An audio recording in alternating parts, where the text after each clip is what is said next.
comunidad universitaria, bienvenidos a nuestra primera emisión de Salud y Bienestar. Como invitada el día de hoy tenemos a la psicóloga Gabriela Ayala. Un gusto poder tenerla aquí, psicóloga. Hola, ¿cómo están? Muy buenos días. Bueno, encantada de estar en este espacio y bueno, enfatizar que el trabajo de bienestar estudiantil me gusta, ¿no? Esta línea del programa para poder tener un espacio y hablar de salud mental, que es muy importante. La salud mental actualmente es una base importantísima en cada una de las personas. Definitivamente sí, y en este momento, y no puedo desaprovechar el espacio para dejar de hacer una cuña publicitaria con respecto al cuidado de la salud mental, realmente es importante. Y bueno, aquí como psicóloga de esta comunidad estudiantil hemos notado que de la pandemia para acá ha habido un despunte bastante elevado en temas de salud mental, especialmente problemas en las relaciones familiares, de pareja, ansiedad y depresión, entre otros muchos temas. Así que es muy importante que se den estos espacios y también recordarles que nos encontramos en Bienestar Estudiantil, brindando atención en medicina, odontología y también, por supuesto, en el área de psicología, en la que estamos pues encantados de recibirlos y atenderlos de manera totalmente confidencial. Esto es muy importante y bueno, los esperamos allí con los brazos abiertos. Antes de entrar en materia, estimada Gaby, quisiera que nos hable un poquito de usted, qué le gusta, sus preferencias. Nos acabamos de enterar de que anteayer se graduó como máster en la UNEMI. Efectivamente, bueno sí, además de ser psicóloga graduada de aquí, de la Universidad de Guayaquil, hace poco pues ya obtuve mi título de cuarto nivel en UNEMI.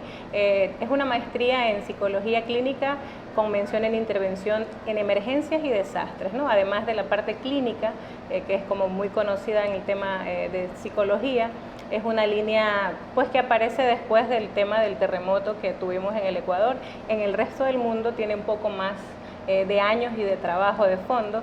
Aquí digamos que hace poco que se está instaurando esta disciplina y me parece pues bastante importante porque es un trabajo un poco más de campo, pero también una parte muy importante en el cuidado de la salud psicológica.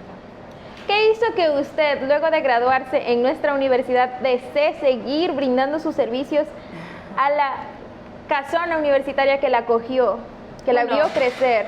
Yo creo que como estudiantes UG todos tenemos el sueño en algún momento poder devolverle algo a lo que nos ha dado esta institución, ¿verdad? Inicialmente realicé trabajos pues en otras instituciones, también en los consultorios privados, ¿no? No solo míos, sino de algunos de mis docentes que en su momento me dieron la oportunidad de iniciar, pero yo encantada, en cuanto se dio la oportunidad de venir aquí, no dudé ni un segundo y dije, por supuesto que sí, voy a mi universidad. También nos comentaron, nos enteramos por ahí que usted es cantante. Uy, Dios mío, ya me descubrieron. Bueno, sí. De hecho, fui artista desde siempre, vengo de una familia de artistas del lado materno y primero fui artista antes que psicóloga, fíjate, puede ser interesante. Yo descubrí que siempre en la vida tenemos que hacer las cosas que nos apasionan y después de la música, en algún momento de mi vida descubrí que la psicología lo era y por eso me decanté por esa línea, que por cierto, todo lo que tiene que ver con el arte también es muy terapéutico. Por supuesto, y como promocionamos también la salud psicológica, también vamos a promocionar sus redes para que todos podamos escuchar sus temas, sus composiciones. Bueno, realmente hace muchos años que hice un disco, por allá por el 2009, 2010, y ese lo pueden encontrar en Spotify, también en YouTube, me encuentran en Facebook, en Instagram como Gabriela Ayala, y ahí está mi primer álbum, se llamó Libertad del Corazón, y es una onda como muy Gloria Estefan, ¿no? Salsa, bolero, y muchos de esos temas son de mi autoría también. Pero yo tengo una duda, y es ¿por qué de la música a la psicología? Como yo te decía antes, yo creo que los artistas somos espíritus libres, no nos gusta esto de pensar en estar tras un escritorio haciendo lo mismo muchas horas al día. Entonces yo tuve que en algún momento, cuando decidí que quería formar una familia, establecerme, porque esto de la música para las mujeres sobre todo no es que dura para siempre, ¿verdad? Tiene una fecha de caducidad. Y en algún momento yo dije, bueno, quiero establecerme, quiero tener mis hijos. El día de mañana, si mi hogar no funciona, ¿de qué vamos a vivir? Entonces empecé a indagar qué me podía gustar y definitivamente el tema de ayudar con la salud mental es mi segundo bebé, mi segunda pasión. ¿Usted tiene hijos? ¿Está soltera, casada?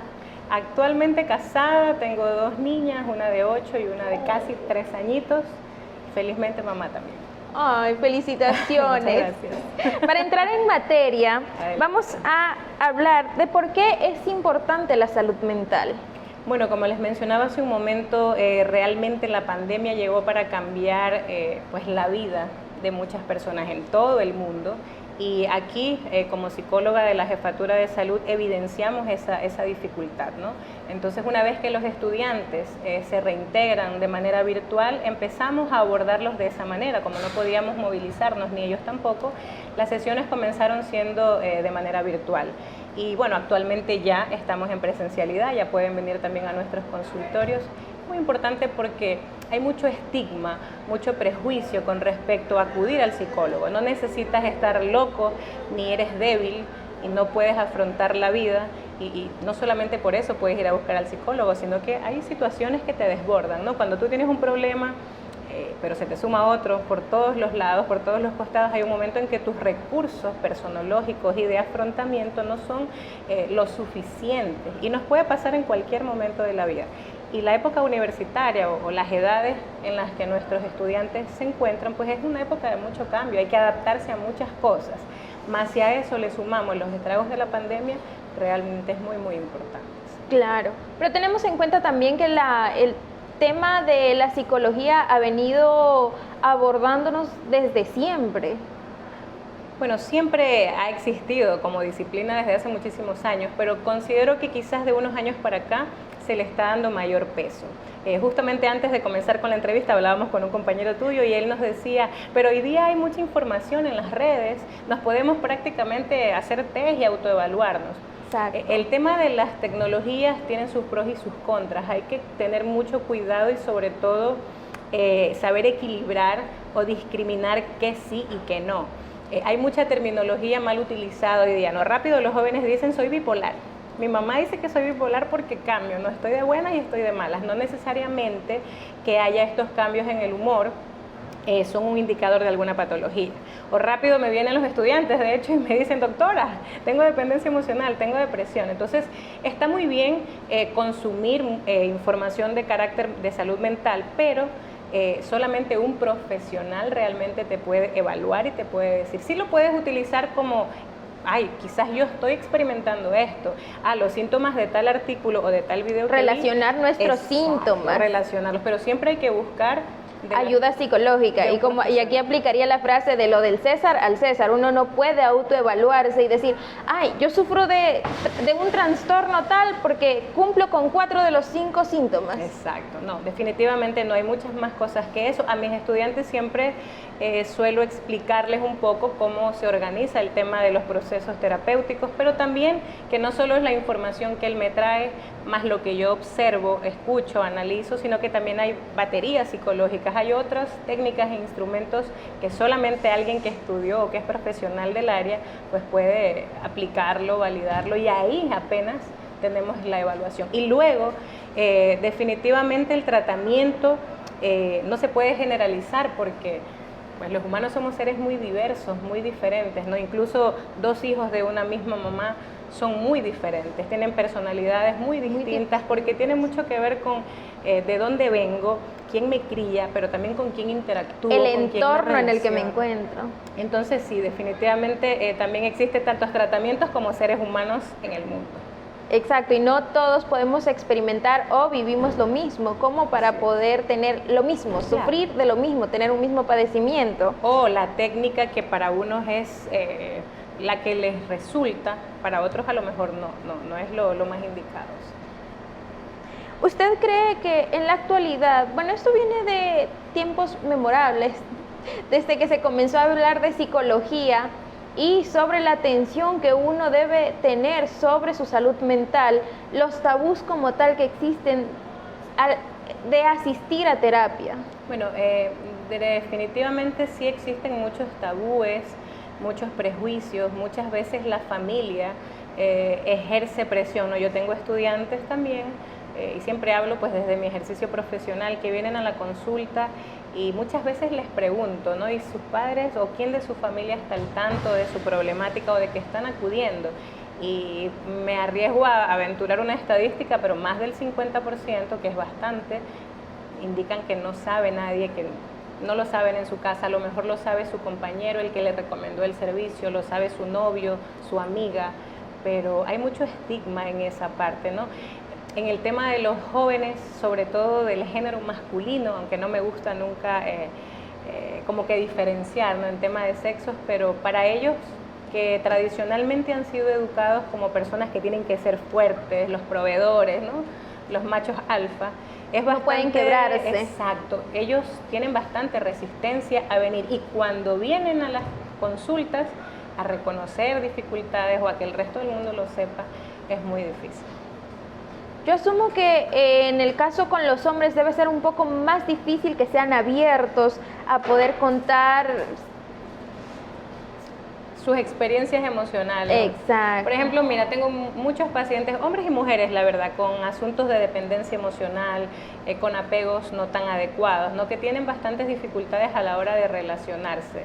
Y te diré que sorpresivamente quizás al inicio pensaba así, pero no, se abren bastante ya una vez que se sienten cómodos en la consulta, en confianza, y que se les explica que el proceso terapéutico es totalmente confidencial, van entrando en materia y se pueden explayar.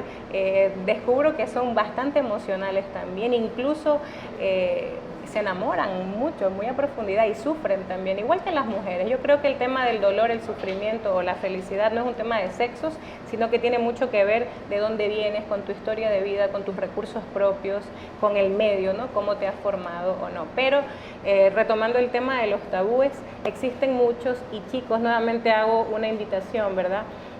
No es necesario tener una psicopatología, no es necesario vivir fuera de la realidad para buscar ayuda profesional. El psicólogo no atiende locos, entre comillas, ¿verdad? Es muy distinta la labor de un psiquiatra, que sí es médico y que atiende pues a personas que sí tienen patologías severas en muchas ocasiones y necesitan farmacología. Además, eso no lo puede hacer un psicólogo porque no somos médicos, pero nosotros sí podemos revisar qué ha pasado en su historia de vida, cómo se forjó su personalidad, qué es lo que no está tan a punto, que en X situación que estoy pasando no lo puedo sobrellevar, me está afectando, y recordemos que nosotros cumplimos muchísimos roles, ¿no? Entonces no rindo, no funciono bien, me va mal en mi vida amorosa, me va mal en mi vida académica, me va mal en mi vida familiar. Entonces, ¿qué esperan para ir al psicólogo?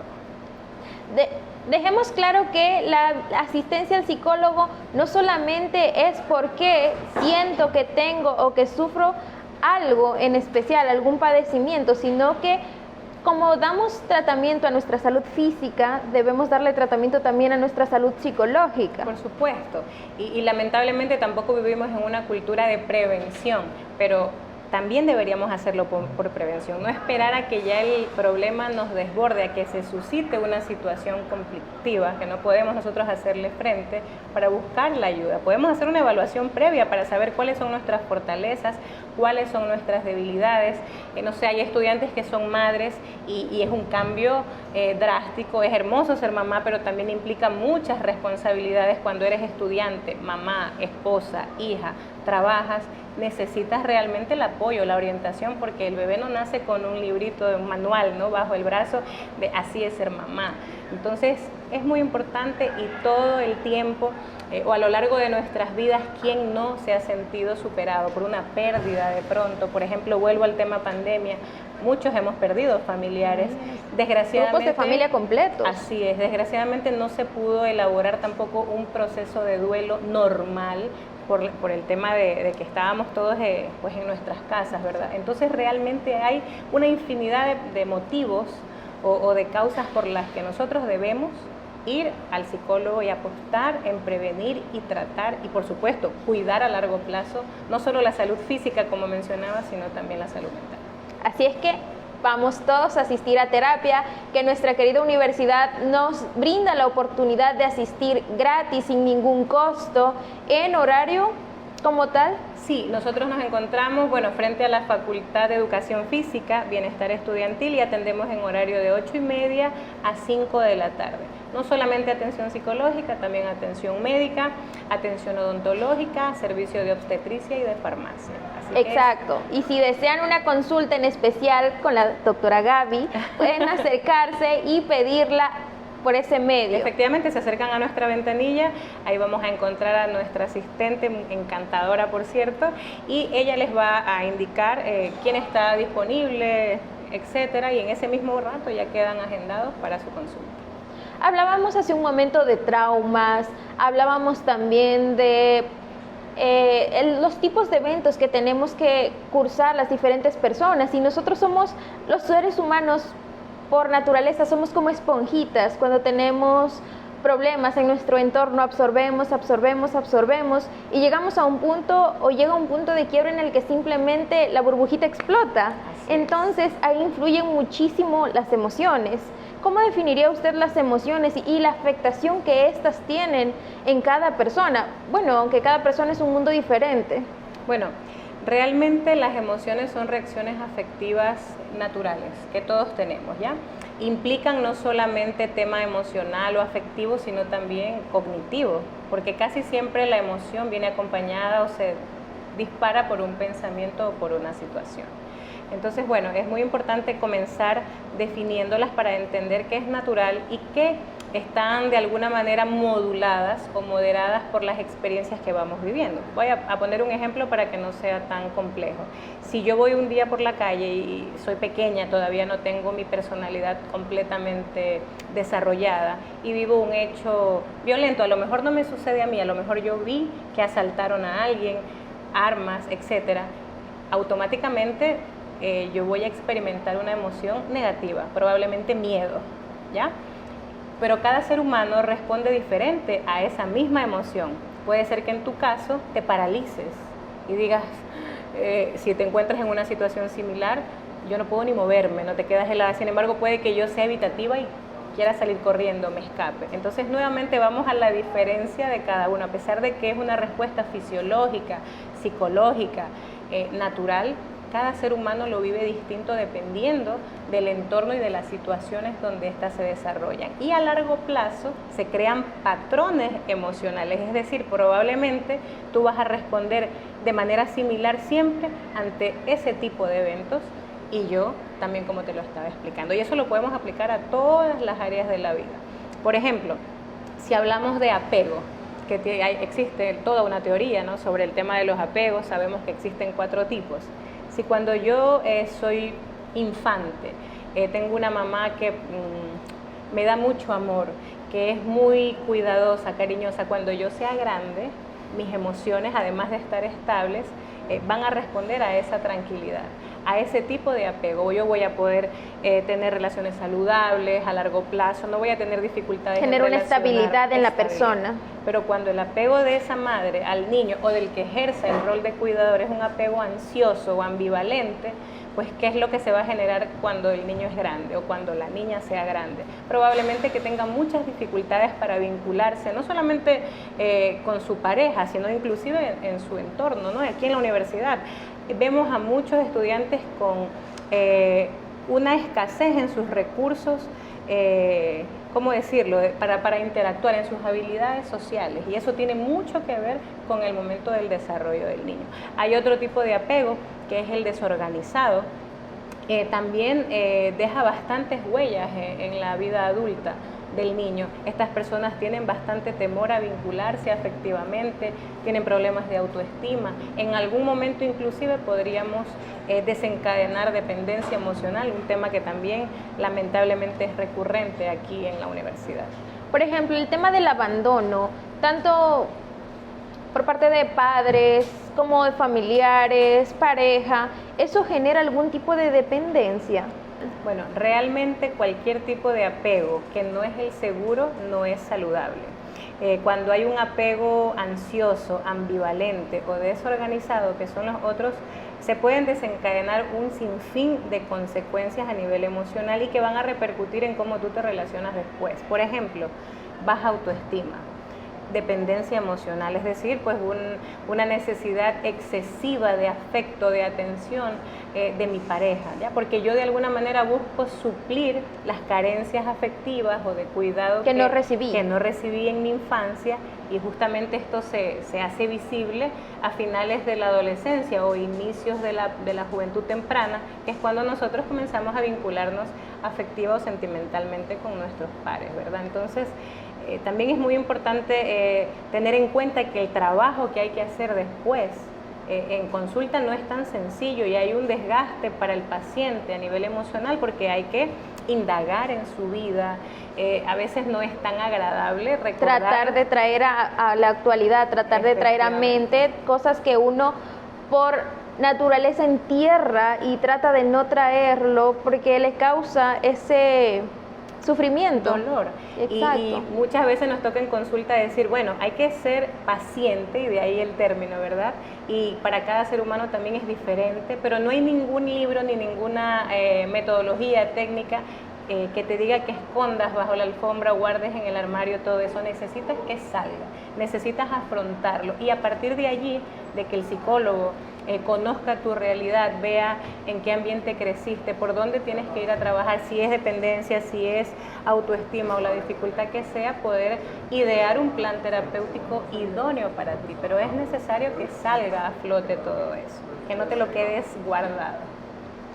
A largo plazo, como tal, esto genera inconvenientes con la pareja, con los hijos, principalmente con los hijos, ¿verdad? Bueno, realmente hay dos vías como que muy probables, dependiendo del tipo de apego con el que tú creciste. No puedes repetir el patrón y justamente cometer, a veces sin querer, los mismos errores, voy a decir errores entre comillas, que cometieron tus padres contigo. Pero también puede que trabajes todo esto, que seas una persona personológicamente muy fuerte, que a pesar de haber sufrido cierto descuido, vamos a llamarlo, por los progenitores, tuviste un colchón, un soporte, una red de apoyo grande que hizo que tu personalidad y tus recursos sean elevados, y puedes ser una madre exitosa. Entonces, no podemos decir lo típico que llega a consulta, mi papá fue mujeriego, entonces por eso yo lo soy. Quizás esa es la vía más sencilla.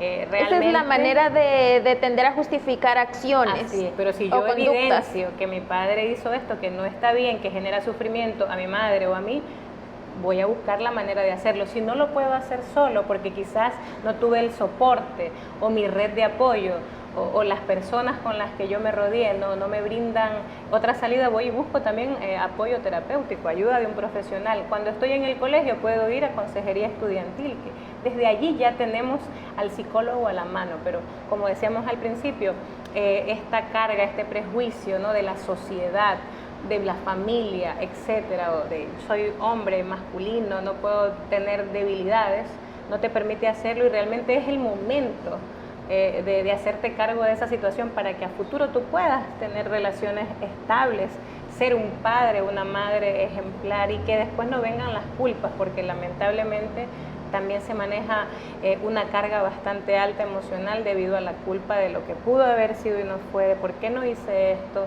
de a mí me hubiese gustado. Nunca es tarde realmente para hacerse cargo de, o para iniciar un proceso terapéutico de cambio, y no porque el resto espere cosas de ti, sino por ti mismo. Exacto, y justamente íbamos a entrar en el tema de la aprobación, de cómo nosotros buscamos siempre la aprobación de otros, y no nos fijamos y no nos damos nuestra propia aprobación sobre nuestras pequeñas acciones, que muchas veces eso nos genera un poquito de confianza hacia nosotros mismos, sino que estamos esperando de que el otro te diga excelente, está bien, perfecto, y ahí recién poder levantar ese poquito de la autoestima. La búsqueda de aprobación es algo natural también del ser humano, pero el problema, al igual que la dependencia, es cuando es una necesidad excesiva. Ahí ya raya lo patológico. Recordemos que todos los extremos o todos los excesos no son buenos. Que no me importe lo que mis padres me digan tampoco está bien, porque significa que tengo dificultad para cumplir con ciertas normas o límites. Pero, y me pasaba, que es lo que te iba a comentar, o me pasa mucho en consulta, tengo estudiantes que me dicen, bueno, yo realmente quería ser contadora, pero está en noveno de medicina. Y entonces mi pregunta siguiente es, ¿y por qué no eres contadora? ¿Por qué no estudiaste eso? Porque en ese caso no es un tema de puntuación. Sabemos que medicina es una de las carreras que más puntos exige. Sin embargo, ¿es por qué? Por buscar la aprobación de los papás. Porque es que mi papá siempre soñó que sea médico, o es que vengo de una familia de médicos. Entonces hay una carga muy grande, y en este momento no solamente invitarlos a que busquen su propio bienestar y su propia aprobación, hacer lo que a ustedes les gusta, les apasiona, porque es lo que vamos a hacer el resto de la vida. También hacer un llamado de atención a la familia, ¿verdad? A que les permitan a los hijos la libertad de elegir. Evidentemente el padre está allí para acompañar, para guiar, puede darle su opinión, puede aconsejar, pero mira hasta qué punto lo que otra persona quiere de nosotros, espera de nosotros, nos puede hacer tomar una decisión fundamental realmente en nuestra vida, ¿no? Y sí, por buscar la aprobación. Que a largo plazo nos va a generar esa insatisfacción con nosotros mismos. ¿Por qué? Por no haber sido capaces de tomar la decisión sobre lo que nosotros queríamos o queremos hacer. Claro, imagínate si no te gusta ver sangre y eres médico, hacerlo por el resto de tus días. Es una carga también, ¿no? De por sí, hacerle frente a la vida, a los días, a la universidad, a la familia, a la pareja, al trabajo, va a tener situaciones estresantes, momentos de sobreexigencia. Entonces es mejor hacerlo dentro de donde tú te sientas cómodo, de lo que tú elegiste, ¿no? Ser consecuente con eso, disfrutarlo. Pero si es algo que definitivamente no elegiste o que te pesa estudiar, y por eso hay tanta deserción también, ¿no? Y los estudiantes dejan la carrera porque no es lo que ellos eligieron. Si ya nos vamos a temas más técnicos, ¿qué es lo que genera como tal esos apegos o esa, en este caso, esa necesidad de aprobación de los otros en cada persona? En cada persona, a ver, vamos por partes. La búsqueda de aprobación es algo natural, como te decía. El problema es cuando raya lo patológico, cuando se vuelve excesivo. Pero la manera de vincularnos afectivamente y los apegos de los que estábamos hablando tiene mucho que ver con eso. ¿Por qué? Porque si yo crecí en un ambiente ambivalente o desorganizado o de descuido o de sobreexigencia, que también los hay, ¿no? Si vengo de padres muy rígidos que esperan que yo dé el 100 en lo que ellos quieren, es muy difícil realmente complacerlo todo el tiempo sin dejar de lado lo que yo realmente quiero. Digamos que vamos a hacer alusión a la canción de Ricardo Arjona, imposible serte fiel sin serme infiel. ¿Hasta qué punto yo puedo realmente complacer al resto y no veo? Y generarme ese vacío a mí mismo. Por ejemplo, ¿cómo nosotros podríamos reconocer a una persona que tiene este padecimiento? ¿Cuál de todos? Porque hemos hablado de muchos. Si hablamos, por ejemplo, de baja autoestima, hay algunos indicadores, ¿no? Por ejemplo, soy una persona muy exigente conmigo mismo, muy perfeccionista, pero nunca estoy conforme con mis resultados.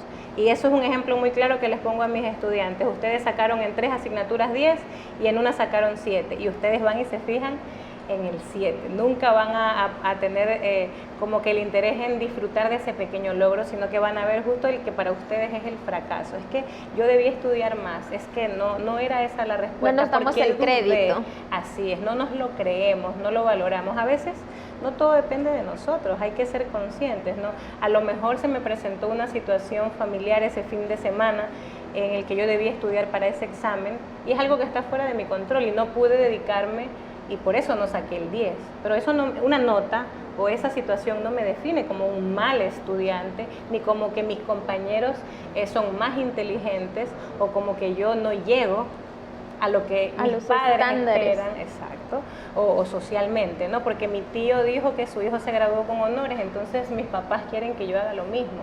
Somos personas distintas, a lo mejor ese joven pues tuvo todo el tiempo y la estimulación, la economía, porque es que influye todo, ¿no? Para estar en los mejores colegios y dedicarse al 100, pero si yo soy un estudiante que trabajo, que soy papá, a lo mejor no llego a ello, no porque no sea capaz. El factor tiempo, el factor económico, el factor social, el factor familiar, la salud integral también tienen que ver con la consecución de mis logros o con la no consecución tan exitosa.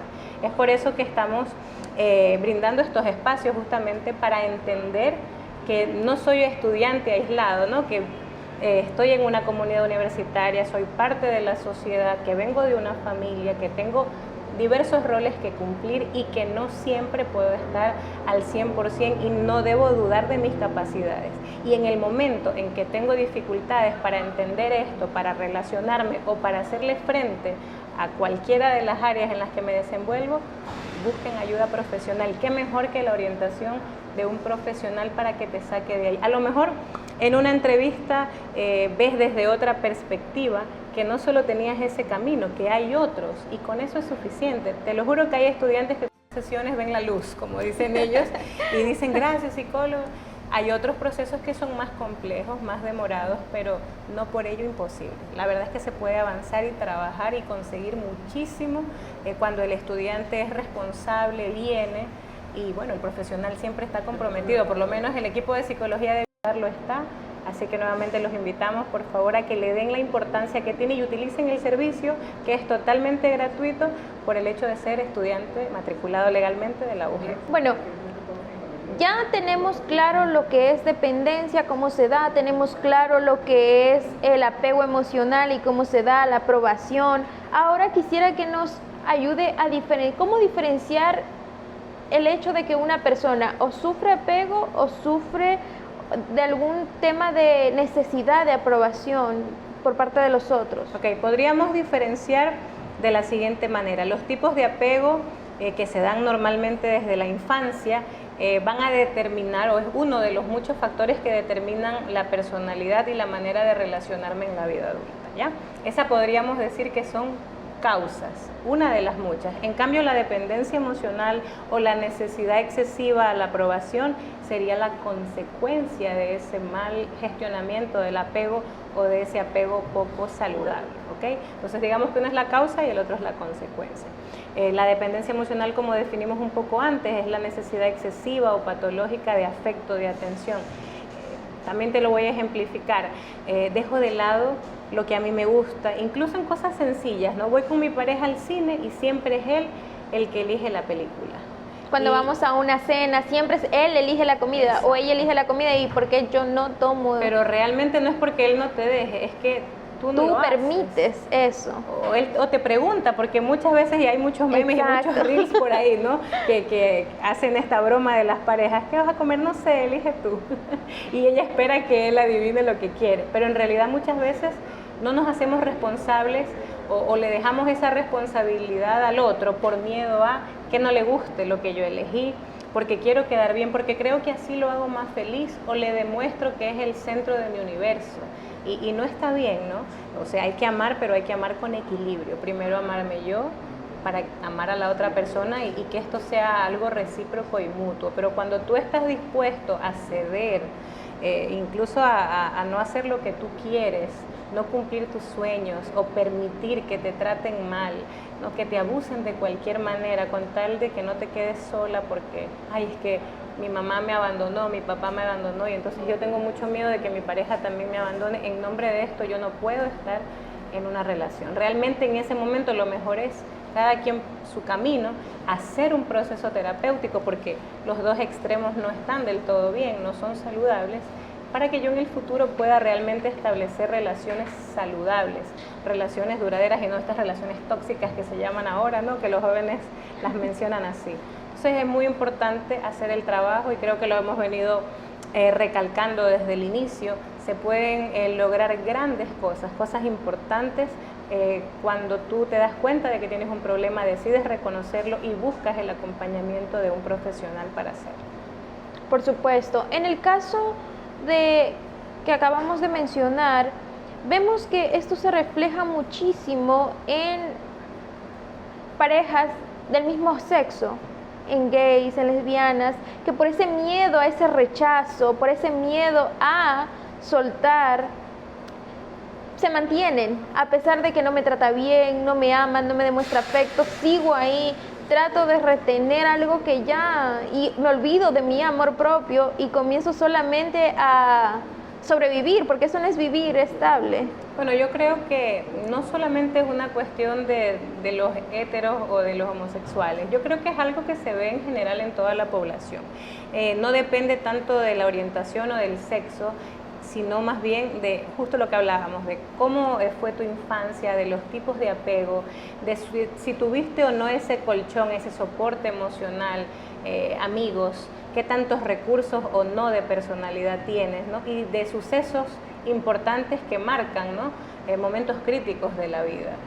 Pero bueno, indirectamente pues sí, tienes toda la razón también en que este sector de la población se ve inmerso en estas relaciones muchas veces de dependencia y bueno, recordemos que la comunidad LGBTI carga con mucho peso, hay muchos estigmas todavía, a pesar de que se trata de trabajar, de que hay toda una serie de movimientos. Esa inclusión, esa equidad. Todavía no se llega al todo. Incluso me atrevería a decir que entre ellos mismos todavía no terminan de tratarse como debieran. Y esto da paso, por supuesto, a relaciones de dependencia, de codependencia, en donde hay violencia, pero como te repito, no solamente sucede en esta comunidad, sino que sucede con en general. Por ejemplo, la relación que veríamos aquí es entre una pareja de personas de edad ya adulta, 50, 60 años, que a pesar de que la mujer sufrió ese maltrato durante todo su matrimonio,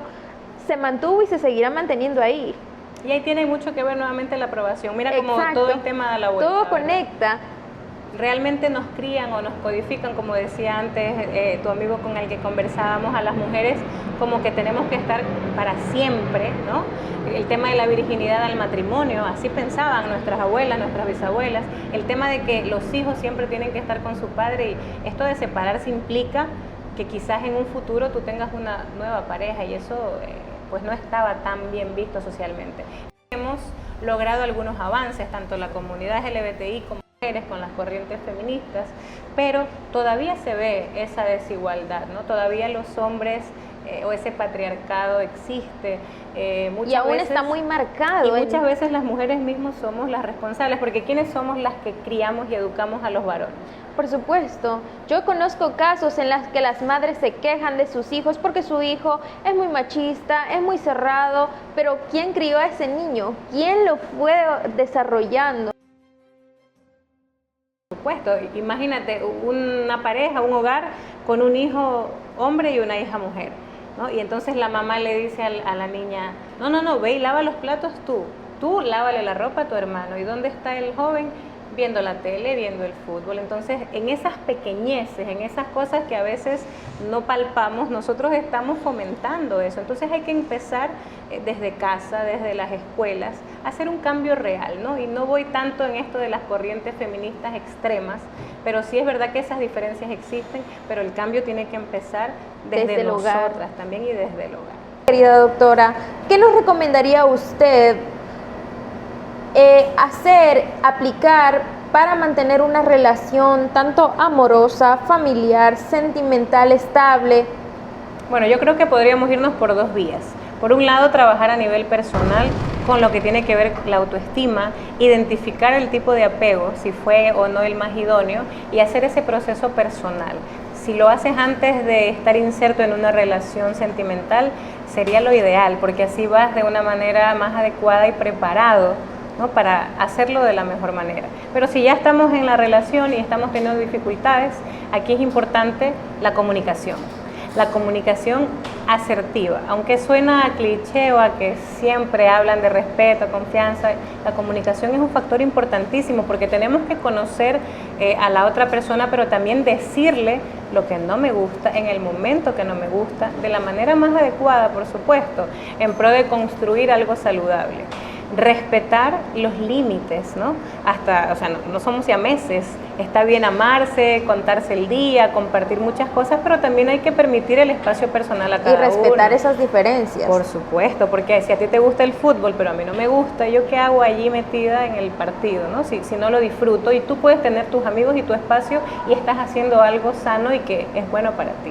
Entonces esa parte también es muy importante. Eso crea más lazos, principalmente en las parejas. Por supuesto. Brindarse ese tipo de espacio. Claro, si la chica quiere ir al gimnasio, ¿dónde está lo malo? No tiene nada de malo, permíteselo. De hecho, es que no hay que pedir permiso, ¿no? Sino que debería de ser pero la ese ya es tema para otro.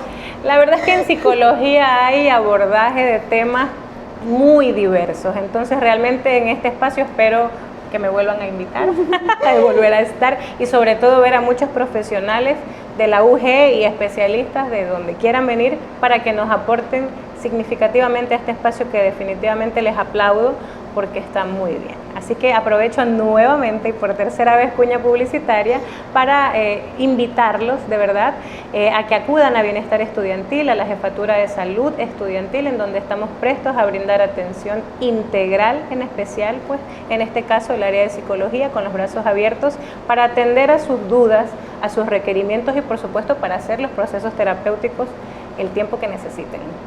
Querida comunidad universitaria, les agradecemos poder haber visto esta hermosa e increíble entrevista con la doctora Gaby, que nos ha comentado y nos ha instruido muchísimo sobre cómo debemos tratar nuestra psicología, en este caso desde adentro, para poder estar bien, sentirnos bien y poder relacionarnos bien con los demás. De manera saludable, así es. Lo importante, rescatar la salud mental, el apego saludable para que no se desarrolle la dependencia emocional y de esa manera poder establecer relaciones saludables también. Muchas gracias.